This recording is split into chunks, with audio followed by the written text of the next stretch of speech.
Hi everyone, నా పేరు Lavanya. Welcome to my YouTube channel. AMC కుక్వేర్లో బౌల్స్ ఏం సైజులో ఎన్ని ఉంటాయి అని డీటెయిల్స్ చెప్తాను. ఇది 16 డయామీటర్, ఇందులో 4 బౌల్స్ ఉంటాయి. ఇది 20 డయామీటర్ బౌలు, ఇందులో 3 బౌల్స్ ఉంటాయి. 1 సెక్విక్ లిడ్ ఉంటుంది. ఇది 24 డయామీటర్, 7 బౌల్స్ ఉంటాయి. 1 సెక్విక్ లిడ్ ఉంటుంది.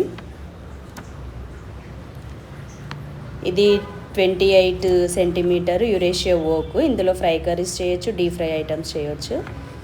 ఏఎంసీ కుక్వేర్లో అన్నిటికంటే పెద్ద బౌలు 32 సెంటీమీటర్ ప్రైమస్, ఇందులో 3 kg బిర్యానీ చేయవచ్చు. ఈ బౌల్స్ అన్నింటిలో without oil, less oil and waterless cooking చేయొచ్చు. ఇందులో మీకు నచ్చిన సైజ్ బౌల్ సింగిల్ అయినా సెట్ వైజ్ అయినా తీసుకోవచ్చు. మీకు ఇంకేమైనా డీటెయిల్స్ కావాలనుకున్న, ఈ బౌల్స్ పర్చేస్ చేయాలనుకున్న స్క్రీన్ పైన ఉన్న నెంబర్కి కాంటాక్ట్ అవ్వండి. Thank you.